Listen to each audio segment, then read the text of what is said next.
السلام علیکم ورحمۃ اللہ وبرکاتہ۔ کچھ دنوں پہلے میں نے ایک کتاب پڑھی ہے، کتاب کا مطالعہ کر رہا تھا۔ جناب مفتی تقی عثمانی صاحب نے کتاب لکھی ہے امیر معاویہ اور تاریخی حقائق کے نام سے۔ یہ کتاب بنیادی طور پر انہوں نے سید ابو العلا مودودی رحمہ اللہ کی جو کتاب ہے خلافت و ملوکیت، اس کے رد اور جواب میں لکھی ہے۔ مولانا مودودی نے ایک کتاب لکھی تھی جس نے پورے پاکستان میں دنیا بھر میں تہلکہ مچا دیا۔ عرب میں بھی، جب یہ عربی میں ٹرانسلیٹ ہوئی تو عربوں میں بھی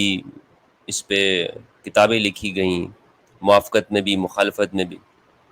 مولانا مودودی نے اس کتاب میں بنیادی طور پر خلافت اور ریاست کے حوالے سے جو تعلیمات قرآن ہیں اس کو لکھا ہے کہ ریاست کے حوالے سے اسلام بنیادی طور پر کیا چاہتا ہے، ریاست کس طرح سے ہونی چاہیے۔ پھر اس پر جو خلافت راشدہ تھی، جو مولانا مودودی نے ان کی صفات ذکر کی ہیں کہ وہ کن بنیادوں کے اوپر تھی اور پھر اس میں تبدیلی کیسے آئی۔ اور یہ کتاب جو ہے خلافت و ملوکیت، اس میں آپ کو اس حوالے سے مکمل معلومات مل جائیں گی۔ اور ایک اس موضوع کے اوپر میں سمجھتا ہوں کہ اس کتاب نے، یہ کتاب بڑی شاندار ہے، بڑی جامع ہے، جو خلافت و ملوکیت، اس میں مولانا مودودی نے جن سوالوں کو اٹھایا ہے اور جس طرح تمام ادوار کے اوپر تبصرہ کیا ہے، یہ طلباء کے لیے انتہائی اہم ہے کہ وہ اسے پڑھیں اور سمجھیں۔ مولانا مودودی نے یہ طلباء کے لیے ہی لکھی ہے، اور اس سے پھر تعلیم یافتہ طبقہ جو ہے وہ بہت متاثر ہوا، اور اس کی وجہ سے ہی جب لوگ بہت متاثر ہونے لگے تو مفتی تقی عثمانی صاحب، جو کہ عموماً وہ خود بھی کہتے ہیں کہ وہ اپنی کتاب میں بھی لکھتے ہیں کہ انہوں نے ان اختلافی موضوعات کو ڈسکس کرنا پسند نہیں کرتے، لیکن انہوں نے پھر بھی اس کا مجبوری کی وجہ سے جواب دیا۔ یہ جو کتاب ہے، اس کو فہرست کو ہی آپ دیکھ لیں تو اس میں شروع میں قرآن کی سیاسی تعلیمات، تصور کائنات، حاکمیت خدا کی، اللہ کی قانونی حاکمیت، یعنی یہ سٹیپ بائی سٹیپ چلے ہیں۔ شروع سے انہوں نے ایک آہستہ آہستہ قاری جو ہے، جب وہ شروع سے اس کو پڑھتا ہے تو اسے معلوم یہ ہوتا ہے کہ اس کے لیے بنیاد بن جاتی ہے۔ وہ پہلے خدا کی جو منشا ہے ریاست کے حوالے سے اسے سمجھتا ہے، پھر آیا وہ جو خدا ریاست کے حوالے سے احکامات بیان کرتا ہے، جو قرآن مجید میں بیان کیے گئے ہیں اور جو سنت رسول صلی اللہ علیہ وآلہ وسلم میں انہیں بیان ہے، اور آپ نے اس کو تطبیق بھی دی اور اس پر عمل بھی کیا، وہ جب قاری دیکھتا ہے پڑھنے والا، لیکن اچانک سے پھر تاریخ میں ایک ایسا موڑ آتا ہے کہ وہ ساری چیزیں تبدیل ہوتی ہوئی دکھائی دیتی ہیں، تو قاری وہاں پر پڑھنے والا حیران ہو جاتا ہے، اور اس کے ذہن میں یہ بات بیٹھ جاتی ہے کہ جو خلافت راشدہ ہے اس کا خاتمہ کیسے ہوا، یعنی شورائی نظام سے کس طرح سے بادشاہت تک کا جو سفر تھا۔ یا آپ دیکھیں صفحہ نمبر 105 پر مولانا مودودی نے اسے تغیر کا آغاز کہا ہے کہ خلافت راشدہ سے ملوکیت تک اس میں جو تغیر کا جو آغاز ہے، جو بدلاؤ ہے، وہ کیسے ہوا، اور اس پہ پھر تمام مراحل، میں نے آپ کو کہا نا، step by step Maulana Maududi اس کو بیان کرتے جاتے ہیں۔ بہرحال یہ جو کتاب ہے یہ صرف اپنے اس موضوع پہ یعنی خلافت کے اوپر نہیں، بلکہ اس میں آپ کو اس ریاست کے حوالے سے مل جائے گی احکامات، پھر خلافت راشدہ کا، اور جو ہماری شروع دور کی تقریباً 200 سالہ جو تاریخ ہے، اس میں جو فرقوں کی نشو و نما ہے، آغاز ہوئے ہیں، جو مختلف حکمرانوں کے خلاف کس طرح سے جو تحریکات اٹھی ہیں، ان کا بھی مولانا نے بیان کیا، کیونکہ یہ ضروری ہے کہ جب ہم شروع دور کی تاریخ بیان کریں گے تو اس میں ان فرقوں کا بیان ضرور ہوگا، جن میں سر فہرست خوارج ہیں، مرجئہ ہے، معتزلہ ہے، سواد اعظم، اور اسی طرح مشبہہ، مجسمہ، جہمیہ، قدریہ۔ مولانا مودودی نے ان کو تو ذکر نہیں کیا، لیکن یہ تمام چیزیں جو ہیں اس میں ذکر آئیں گی، یہ فرقوں کا ذکر ہوگا، کیونکہ خوارج جو ہیں وہ بھی آپ دیکھیں شروع اس دور میں پیدا ہوئے، پھر مشبہ اور مجسمہ جو ہے یہ بھی بنو امیہ دور کے اندر ایک فرقے پیدا ہوئے ہیں، تو لہٰذا ان کا آغاز ہوگا۔ اور چونکہ یہ جو فرقے ہیں یہ سارے جڑے ہوئے ہیں ریاست کے ساتھ، یعنی ان میں آپ خوارج دیکھیں تو انہوں نے ریاست کے یعنی حکومت طلب کرنا چاہیے ہے، اور اسی طرح آپ نواسب دیکھیں۔ میں یہاں پر ایک چیز مجھے کمی ضرور نظر آتی ہے تمام لکھنے والوں کے اندر، کہ جب وہ مختلف فرقوں کا ذکر کرتے ہیں تو وہ نواسب کو بھول جاتے ہیں، حالانکہ نواسب جو ہے ان کی ایک پوری حکومت رہی ہے اور تاریخ رہی ہے، ان کو نہیں بھولنا چاہیے۔ ہم شیعہ کا ہمارے ہاں بڑا بیان ہوتا ہے کہ جی شیعہ نے حکومت بنائی یا دوسرے فرقوں نے، لیکن نواسب جن کی حکومت رہی ہے اور جن کا ایک پورا انہوں نے ایک نظام بھی ترتیب دیا، اور ان کے ہاں ایک مذہبی فکر بھی پائی جاتی تھی، اس کا کہیں بیان نہیں ملتا۔ تو یہ ہمارے ہاں عقائد کی کتابیں اس سے مجھے خالی نظر آتی ہیں، یعنی یا اگر ہے بھی تو اس پر اس طرح گفتگو نہیں ہوتی جس طرح وہ دیگر فرقوں کے حوالے سے بات کرتے ہیں، جس طرح دیگر فرقوں کے لیے ان کے ہاں ایک بڑا ہی ایک یا تو اس کی حمایت میں ہوتے ہیں یا ان کی مخالفت میں، اور بڑا غلو کرتے ہیں دوسرے فرقوں کے لیے، لیکن اس پہ نواسب پہ خاموش رہتے ہیں۔ مولانا مودودی کی جو کتاب ہے، جب یہ آپ کوئی بھی پڑھے گا تو اسے یہ ساری چیزیں بڑی وضاحت کے ساتھ نظر آئیں گی۔ اور اس کے دیباچے کے اندر شروع میں ہی جو یہ لکھتے ہیں کہ یہ آپ دیکھیں کہ عرض ناشر ہے، اس کے بعد دیباچہ کہ موضوع بحث جو ہے اس میں اسلام میں خلافت کا حقیقی تصور کیا ہے، کن اصولوں پر وہ صدر اول میں قائم ہوتی، جیسے میں نے آپ کے سامنے ذکر کیا۔ تو یہ کتاب جب آئی تو ایک ہمارے ہاں اس پر ایک نئی بحثیں شروع ہو گئیں، خلافت پہ، ملوکیت پہ، اور پھر اموی دور کو جس طرح سے مولانا مودودی نے اس کی وضاحت کی ہے کہ ان میں کس طرح سے تبدیلیاں ہوئی ہیں، کن کن سنتوں کو بدلا گیا ہے، اور علماء امت نے اس پر کیا اپنی آراء پیش کی ہیں، تاریخ میں اس کا ذکر کس طرح سے آتا ہے۔ تو جو مذہبی فکر تھی ہمارے ہاں ان کو بڑی پریشانی ہوئی، اور مولانا مودودی پہ طرح طرح کے فتوے لگائے گئے، باتیں کی گئیں۔ خیر یہ تو ہر ایک مفکر کے ساتھ ہوتا رہتا ہے۔ اس کتاب کے رد میں بہت ساری کتابیں لکھی گئیں، لیکن چونکہ میں نے جب یہ کتاب پڑھی جو مفتی تقی عثمانی صاحب نے لکھی ہے، تو میں نے چاہا کہ میں اس کے اوپر تبصرہ کروں اور میں بتاؤں کہ یہ جو دونوں کتابیں ہیں، ان دونوں میں دونوں پہ تبصرہ کر کے آپ لوگوں کے سامنے کچھ اپنی رائے پیش کروں۔ لیکن پہلی بات تو یہ ہے کہ مولانا مودودی کی کتاب کوئی اس طرح سے نہیں ہے کہ جو کسی کے رد عمل میں لکھ دی گئی ہو۔ مولانا مودودی کے سامنے پوری ایک تاریخ پڑی ہوئی تھی، طبری، واقدی، ابن اسیر اور ابن کثیر، یہ سب البدایہ والنہایہ یہ کچھ کتابیں تھیں، اور مختلف صحیح احادیث کی کتابیں۔ اس میں بتاؤں گا مولانا مودودی نے تاریخ کی کتابوں سے استدلال کیا اور احادیث سے بھی استدلال کیا ہے، لیکن زیادہ مولانا کا جو مرجع اور ماخذ ہے وہ اہل سنت کی تاریخ کی کتابیں ہیں، اور اس میں بھی مولانا نے بڑا ایک شاندار کام یہ کیا کہ اہل سنت کے مصادر سے باہر نہیں نکلے ہیں۔ تو میں عرض یہ کر رہا تھا کہ جو ہمارے ہاں مثلاً اس موضوع کے اوپر مولانا نے جب بات مثلاً کی تو ساری چیزیں مولانا نے اس کو ڈسکس کیا ہے، کوئی رد عمل کے طور پر نہیں ہے کہ کسی نے کوئی بات کی تھی تو مولانا مودودی نے اس پہ، مولانا نے ریاست کے حوالے سے ایک پورا جو ان کے ذہن میں خاکہ تھا، جو قرآن مجید اور سنت کے اندر جو استدلال کر کے اس میں اس سے استنباط کیا ہے وہ انہوں نے ذکر کر دیا۔ تو پہلی بات تو یہ کہ یہ رد عمل کے طور پر نہیں ہے، لہٰذا اس میں بڑی جامعت ہے، اور آپ کو ایک ٹھہراؤ نظر آئے گا، آپ کو ایک بات دوسری بات کے ساتھ ملی ہوئی نظر آئے گی، کوئی بات آپ کو ایسے نہیں ہوگی کہ وہ آؤٹ آف کانٹیکٹ ہو اور اس میں کوئی سیاق و سبات کا کوئی ربط نہ ہو، کوئی نظم نہ ہو، ہر چیز دوسری سے ملی ہوئی آپ کو دکھائی دے گی۔ دوسری بات یہ ہے کہ مولانا مودودی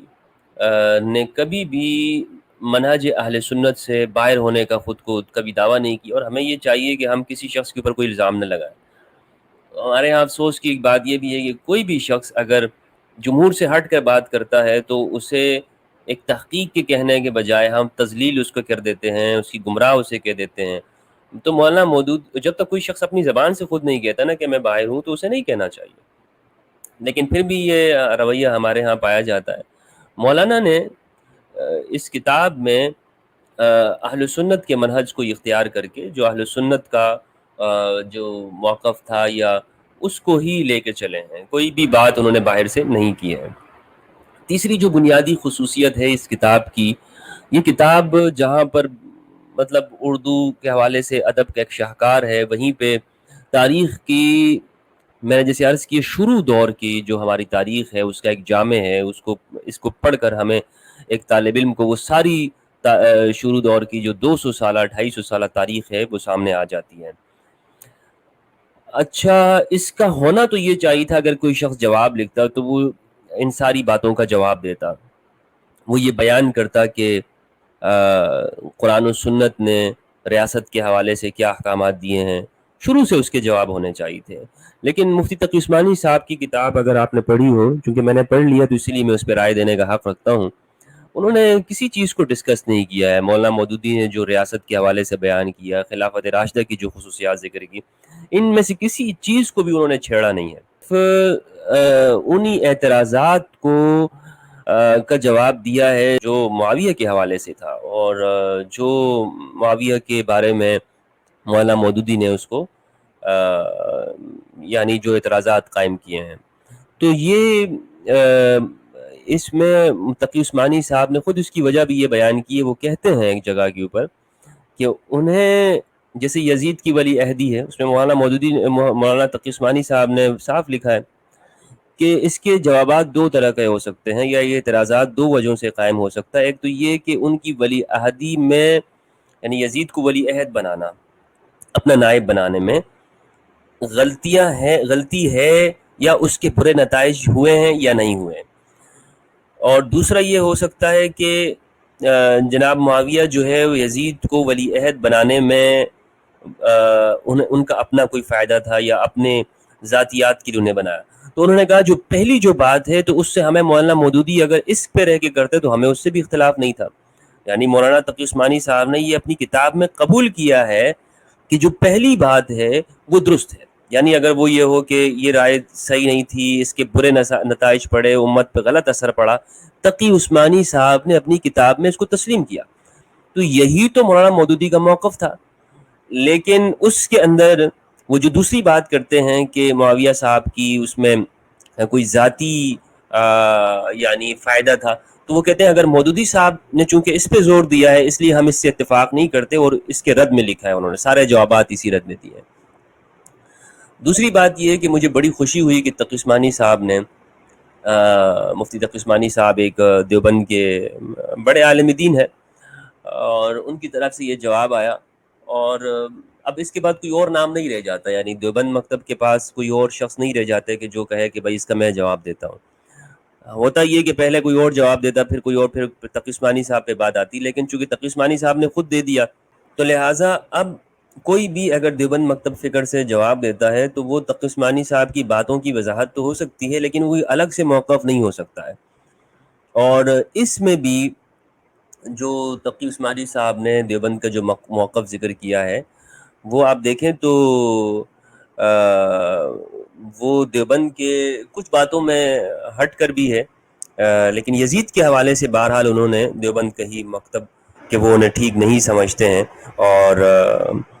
یہ انہوں نے لکھا ہے کہ وہ اس نے اپنی دور حکومت میں جو کارنامے کیے تو اس پہ کسی طرح سے تائید نہیں کی جا سکتی ہے۔ پھر اس کتاب کے اندر جو مولانا تقی عثمانی صاحب کی جو مین جو باتیں ہیں، دو چیزیں کی ہیں۔ ایک تو یہ کہ وہ جتنی بھی روایات مولانا مودودی نے ذکر کی تھیں یا جو تاریخی باتیں، اس کو یہ کہہ کر یا تو اس میں کمی نکالی ہے کہ اس کا فلاں راوی شیعہ ہے، جیسے ابو مخنف کے بارے میں، یا اور یہ ہمارے ہاں عام جو ناقدین ہیں اہل سنت میں، ان کا طریقہ یہی ہوتا ہے، کوئی بھی روایت آپ اگر امویوں کی مذمت میں بیان کر دیں یا اہل البیت کی فضیلت میں، تو وہ کہتے ہیں کہ جی یہ اس میں فلاں راوی شیعہ ہے۔ یعنی یہ کوئی عجیب سی بات ہو گئی ہے کہ شیعہ کی بات کو قبول نہیں کرنا ہے۔ جرح و تعدیل کے اندر ہمارے اہل سنت نے ایک یہ بھی ایک تعصب رکھا ہے بعض نے، کہ وہ کہتے ہیں کہ جی اس میں فلاں راوی شیعہ ہے۔ یعنی شیعہ ہونا یہ یعنی وہ اس کی بات کو ہی غلط قرار دے دیتا ہے۔ تو یہ اس پہ سوچنا چاہیے کہ یہ کس طرح سے ہم اس کو جرح و تعدیل کے اندر اس کو رکھتے ہیں کہ ایک شخص کا عقیدہ اگر صحیح نہیں ہے تو ہم اس سے وہ روایت، یعنی عقیدہ صحیح نہیں کہ مطلب وہ شیعہ ہے، مطلب ہر ایک فرقہ والا دوسرے کو صحیح نہیں کہتا، لیکن اگر وہ شیعہ ہے تو اس کی روایت ہی خراب ہو گئی۔ پھر دوسری طرف اگر ناصبی ہے، اہل البیت کو اگر ایک شخص گالی دیتا ہے یا ان کی مذمت کرتا ہے، توہین کرتا ہے، ان سے روایتیں لیتے ہیں، بلکہ غالباً امام عجلی نے وہ سعد ابن جو عمر بن سعد بن ابی وقاص ہیں جنہوں نے امام حسین علیہ السلام کو شہید کیا، ان کو ثقہ لکھا ہے۔ تو یہ دو طرح سے رویے ہیں کہ ایک طرف تو اہل بیت کے جو قاتلین ہیں ان کو ثقہ کیا کہا جاتا ہے، اور دوسری طرف جو شیعہ ہے تو اسے کہہ دیا جاتا ہے کہ جی اس کی روایت نہیں لی جائے گی۔ ایک طریقہ تو مولانا تقی عثمانی نے جواب دینے میں یہی رکھا جو عام ناقدین کا ہوتا ہے کہ جی اس میں فلاں راوی شیعہ ہے۔ دوسرا انہوں نے یہ طریقہ اپنایا کہ یہ معذرت خواہانہ رویہ رکھتے ہیں، یعنی یہ کہتے ہیں کہ جی اگر یہ بات سچ مان لی جائے، یعنی حجر بن عدی رضی اللہ تعالیٰ عنہ کا کی جو شہادت ہے اس کو صحیح مان لیا جائے، اور جس طرح مولانا مودودی نے ذکر کیا ہے، تو پھر تو جی فلاں صحابی پر یہ الزام آتا ہے، پھر تو یہ ہوتا ہے کہ جی بات بہت دور چلی جائے گی اور ثقیفہ پہ چلی جائے گی اور خلافت راشدہ پہ چلی جائے گی وغیرہ وغیرہ۔ یہ دیکھیں یہ میں سمجھتا ہوں بڑا معذرت خواہانہ رویہ ہے۔ ایک محقق کے لیے چاہیے کہ وہ اس بات کا جواب دے کہ جو اس شخص سے متعلقہ ہو رہی ہے، نہ کہ یہ اسے فلاں دور تک لے جائے۔ جیسے کوئی یہ کہے کہ جی یہ جو خوارج ہیں یہ تو جناب امام علی علیہ السلام کے حکومت سے ہی نکلے ہیں، تو آپ دیکھیں نا کہ امام علی کے لشکر میں کیسے لوگ تھے۔ اس کی وجہ سے اگر کوئی امام کے اوپر سوال کرتا ہے تو وہ امام کے اوپر سوال کرے، لیکن آپ ان کو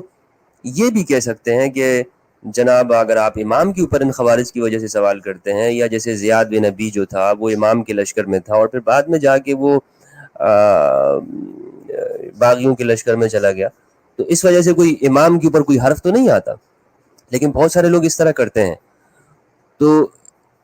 اس سے تو پھر سرکار دو عالم صلی اللہ علیہ وآلہ وسلم کے اوپر بھی کوئی اٹھ کے معاذ اللہ یہ سوال کر دے گا کہ جی آپ کے یہاں جو منافقین تھے آپ کے لشکر میں تھے، آپ کے ساتھ موجود ہوتے تھے، جو جن کو رسول اللہ صلی اللہ علیہ وآلہ وسلم نے بھی صحیح روایت ہے فرمایا کہ جب بعض صحابہ نے کہا کہ آپ ہمیں حکم دیں ہم عبداللہ ابن ابی ابن ابی سلول کو قتل کر دیں، تو آپ نے فرمایا کہ نہیں، اس کو چھوڑ دو، حتی لا يتحدث الناس ان محمد صلی اللہ علیہ وآلہ وسلم یقتل اصحابہ، اس کو چھوڑ دو، لوگ کہیں گے کہ محمد صلی اللہ علیہ وآلہ وسلم اپنے صحابہ کو قتل کا حکم کرتے ہیں۔ تو یہ تو پھر معاذ اللہ وہاں پہ بھی سوال ہو سکتا ہے، لیکن لوگ اس طرح سے کرتے ہیں، یہ یعنی عام طریقہ رہا ہے۔ آپ دیکھیں گے جب ان سے آپ کی گفتگو ہوگی نواسب سے تو وہ ان چیزوں کو اس طرح سے جواب دیتے ہیں۔ تو تقی عثمانی صاحب نے دوسرا یہ حجر بن عدی کی آپ جب وہ باب پڑھیں گے جو جوابات دیے ہیں، اس میں مجھے تقی عثمانی صاحب کا موقف انتہائی کمزور لگا ہے کہ وہ کہتے ہیں کہ حجر بن عدی، پہلی بات تو یہ انہوں نے ان کی صحابیت کا انکار کیا ہے،